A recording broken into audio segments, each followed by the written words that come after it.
जब भी मैं हरियाणा आता हूं तो मुझे अन्ना आंदोलन की याद आती है।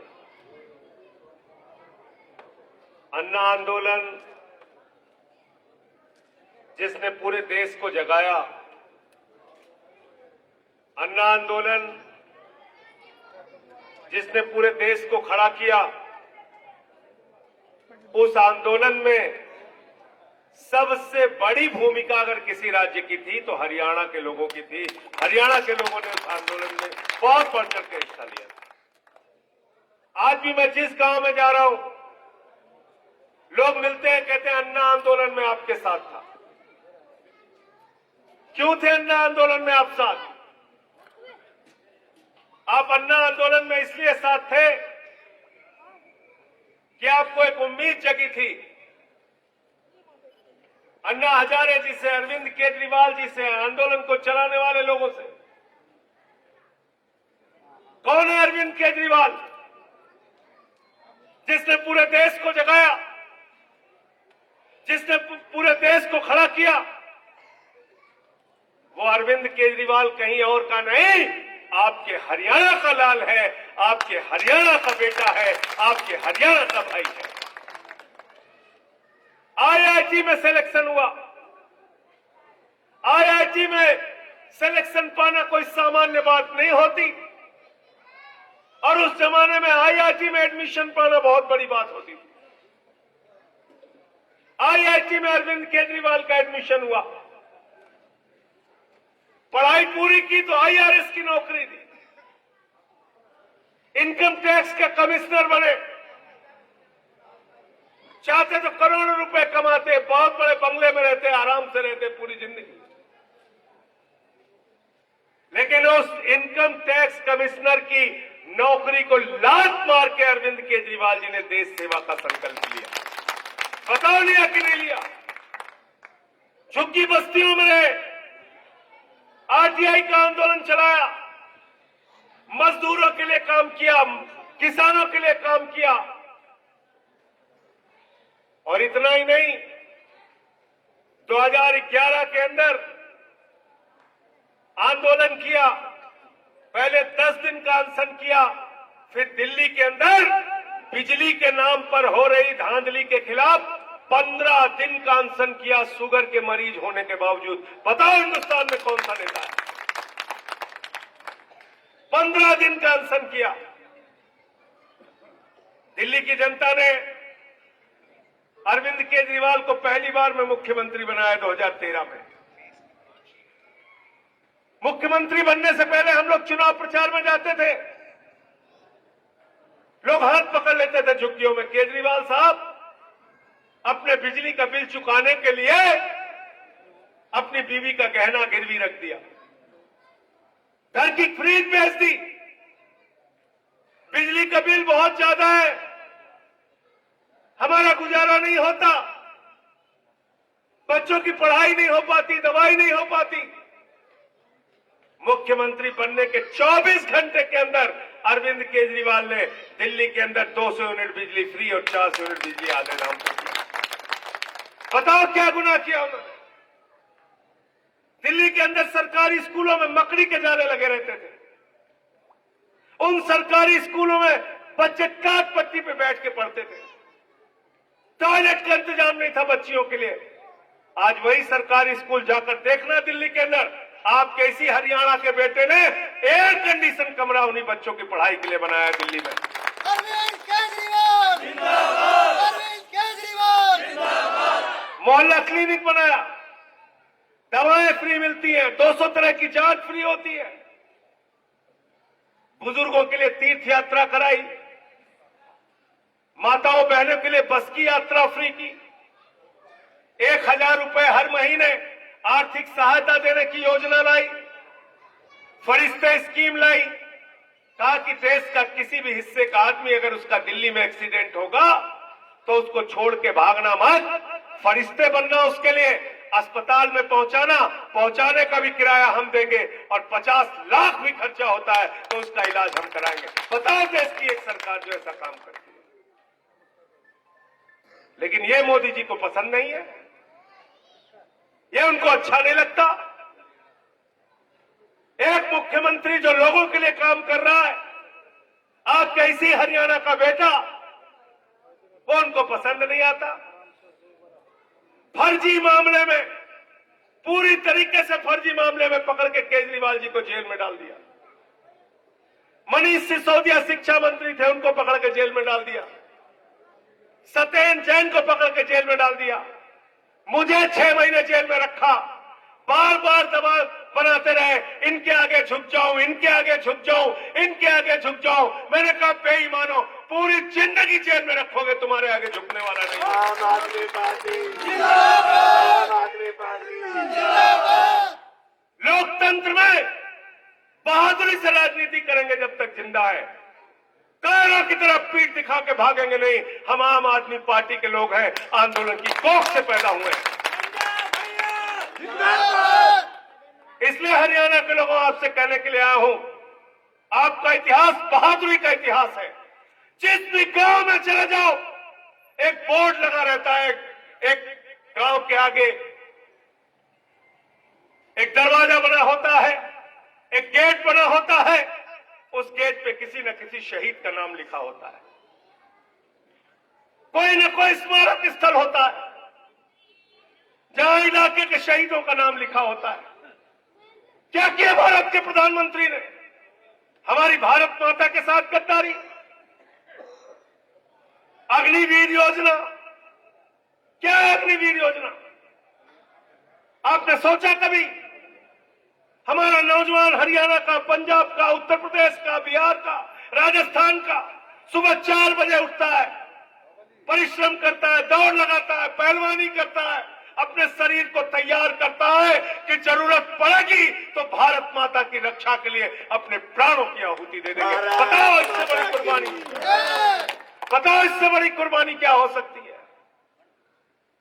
हर गांव के अंदर आपको एक शहीद मिल जाएगा, एक शहीद का परिवार मिल जाएगा। कभी हमने पीछे नहीं देखा। देश की बात आई तो आगे बढ़ के लड़े, सब कुछ कुर्बान कर दिया। अग्निवीर 17 साल में जवान बनेगा, 21 साल में रिटायर हो जाएगा। बाप नौकरी करेगा, बेटा रिटायर हो जाएगा। है कोई योजना ऐसी दुनिया में? यह योजना लेके आए मोदी जी। मोदी जी अग्निवीर योजना लाकर भारत माता की सुरक्षा के साथ, भारत माता के साथ गद्दारी करने का काम किया है। मैं इस बात को कह रहा हूं, अगर आप मानते हो तो इस बार इनको सबक सिखाने का काम करना। अग्निवीर योजना इंडिया गठबंधन की सरकार बनने के बाद खत्म करेंगे और जैसे पहले जवानों की नौकरी होती थी वैसे ही जवानों की नौकरी होगी। जवान को धोखा दिया, कहते हैं हम राष्ट्रवादी हैं। कैसे राष्ट्रवादी हो आप? कहते हैं पहले पाकिस्तान के आगे हमारे लोग रोते थे। ऐसा प्रधानमंत्री अपने देश के ही लोगों की बेइज्जती करता रहता है? शर्म नहीं आती? कौन रोता था पाकिस्तान के सामने? बताओ कौन रोता था? हमारे देश के जवानों ने पाकिस्तान के 2 टुकड़े किए हैं। हमने पाकिस्तान के आगे कभी सर नहीं झुकाया। हम रोते नहीं थे, हम लड़ते थे, हम हराते थे। मोदी कहता है हम रोते थे। बताओ पाकिस्तान बांग्लादेश 2 टुकड़े किया कि नहीं किया? पाकिस्तान का किसने किया? हमारे जवानों ने किया, हमारे घर के बेटों ने किया, किसानों के बेटों ने किया, अपने प्राणों की आहुति देके किया।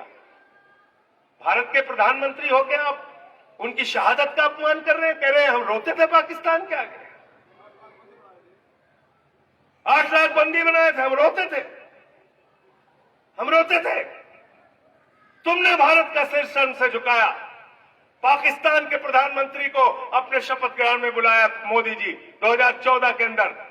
उसके पहले, आपके पहले किसी भी भारत के प्रधानमंत्री ने अपने शपथ ग्रहण में पाकिस्तान के प्रधानमंत्री को नहीं बुलाया। आप क्या राष्ट्रवाद की बात करते हैं?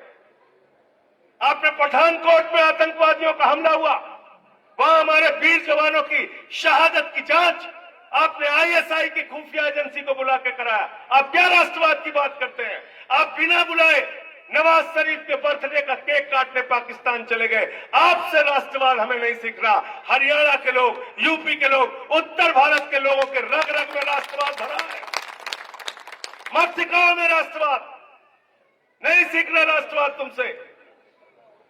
राष्ट्रवाद की बात करते हैं। इसलिए मैं आपसे कहने के लिए आया हूं, जवानों को धोखा दिया। दूसरा नंबर आता है किसानों का। किसानों के खिलाफ 3 काला कानून लेके आए। ये सुशील गुप्ता जी बैठे हैं, आपके प्रत्याशी। मैं और ये दोनों लोग राज्यसभा में थे उस समय। मैं टेबल के ऊपर चढ़ गया, मैंने कहा यह बिल किसानों के खिलाफ है, हमारे देश के अन्नदाताओं के खिलाफ है, इसको हम कतई लागू नहीं होने देंगे। वो बोलते रहे, मैंने माइक तोड़ दिया।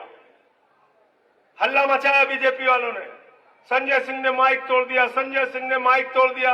मैंने कहा बेईमानो, अगर तुम किसानों की हड्डी तोड़ोगे तो मैं तुम्हारी माइकें तोड़ूंगा। यहां पीठ दिखाने नहीं आया हूं। ये सुशील गुप्ता जी थे हमारे साथ, पंजाब के मुख्यमंत्री उस समय सांसद थे भगवंत मान जी। हम तीनों लोगों ने सेंट्रल हॉल के अंदर, उठा के देख लेना वीडियो, हम तीनों लोगों ने देश के प्रधानमंत्री नरेंद्र मोदी को, जितनी दूर ये पहली कुर्सी लगी है इतनी दूर पे उनके सामने किसानों के हक में और प्रधानमंत्री के खिलाफ मुर्दाबाद के नारे लगाए और किसानों की आवाज को देश की संसद के अंदर संजय भैया आपने किसानों को धोखा दिया। 750 किसानों की शहादत ले ली आपने। 3 काला कानून लगाया आपने। 1 साल तक जाड़ा गर्मी बरसात किसान सड़कों पर बैठा रहा। आपने गोलियां चलवाई, आंसू गैस के गोले छोड़े, आपने पानी की बौछारें कराई, बोले दिल्ली नहीं घुस सकते, दिल्ली नहीं घुस सकते। अरे जिन्होंने आपको दिल्ली नहीं जाने दिया, अब उनके कैंडिडेट को कहना हम तुमको दिल्ली नहीं जाने देंगे। बताओ तैयार हो आप लोग?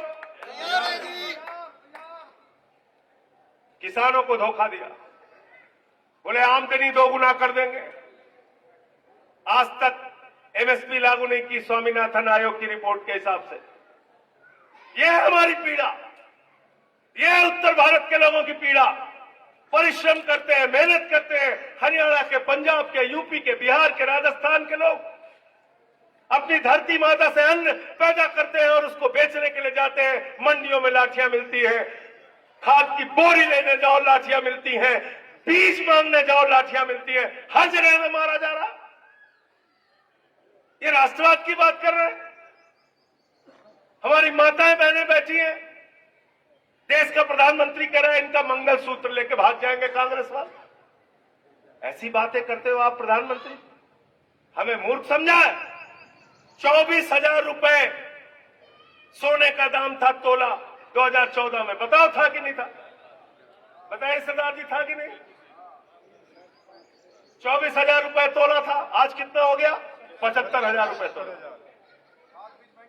75,000 रुपए तोला। खाद महंगा, बीज महंगा, डीजल महंगा, पेट्रोल महंगा, दाल महंगी, महंगाई आसमान पे पहुंचा दिया। आप बताइए, 3 गुना ज्यादा सोने का दाम महंगा कर दिया। कह रहे हैं मंगलसूत्र लेके भाग जाएंगे। अरे मंगलसूत्र अगर महिलाओं का कोई लेके भागा है तो भारतीय जनता पार्टी लेके भागी है। बेलन लेके दौड़ा लेना इनको जब आए आपके बीच में। इसलिए आपसे कहने के लिए आया हूं, ये अनुराग ढांडा बैठे हुए हैं, क्या जरूरत थी? अच्छे खासी पत्रकारिता कर रहे थे, करते, नौकरी छोड़ के आ गए, गांव गांव घूम रहे, जगाने के लिए घूम रहे। तो मैं तो आपसे कहने के लिए आया हूं, हम लोगों ने तो संकल्प ले लिया है, इस तानाशाह के खिलाफ लड़ेंगे और इसको हराएंगे। आपसे भी हाथ जोड़कर विनती करने आए हैं, इस लड़ाई में हमारा साथ। आपके उस हरियाणा के बेटे को जिसने जाके दिल्ली में नाम किया, जिसने पूरे दुनिया में नाम किया, उसको 23 दिन तक इंसुलिन दवा नहीं दी गई। 23 दिन तक, 23 दिन तक हम लोगों ने हल्ला मचाया, तब जाके उनको इंसुलिन की दवा दी गई। वो आदमी जो दिल्ली के बच्चों के लिए दवा का इंतजाम करता है। सोचिए कितने जालिम लोग हैं। झारखंड के मुख्यमंत्री को पकड़ के जेल में डाल दिया। इसलिए साथियों और दोस्तों, आपसे कहने के लिए आया हूं, आपसे विनती और प्रार्थना करने के लिए आया हूं, एक एक चीज याद करके जाना, हर जुल्म, हर जाति याद करके जाना, अपने बेटे का चेहरा याद करके जाना और उस खेत को याद करके जाना जहां पे हल चलाते हो, ट्रैक्टर चलाते हो, जहां से अनाज पैदा करते हो, कि उसी अनाज का दाम मांगने आप गए थे तो आपको लाठियों से पीटा गया था। 750 किसानों ने अपनी शहादत दी थी। ये सब कुछ अगर आपको याद रहेगा, ये जुल्म, ये जाति, ये तानाशाही याद रहेगी, तो इनको हराना याद रहेगा। और इनका जवाब सिर्फ वोट से दिया जा सकता है। लोकतंत्र में सबसे बड़ी ताकत आपके पास। और इसके बाद ये ताकत भी नहीं रहेगी, क्योंकि क्या कहते हैं अमित शाह? कहते हैं 50 साल राज करेंगे। कहते नहीं कहते हैं 50 साल राज करेंगे। इसका मतलब ये 24 का चुनाव अंतिम चुनाव है। बाबा साहब डॉक्टर भीमराव अंबेडकर जी ने संविधान लिखा जिसमें वोट की ताकत आपको दी। वो संविधान बदलने का काम करेंगे बीजेपी वाले और वोट की ताकत छीनने का काम करेंगे। बगैर चुनाव के सूरत में बीजेपी जीत गई। 10 विधायक बन गए अरुणाचल में बगैर चुनाव के। चंडीगढ़ में जीते, हमसे जिता दिया बीजेपी को। ये करेंगे ये लोग। तो इसलिए आप सबसे विनती करने के लिए आया हूं। सुशील गुप्ता जी का चुनाव निशान है झाड़ू। झाड़ू पे बटन दबा दीजिएगा और राजनीति की गंदगी को साफ कर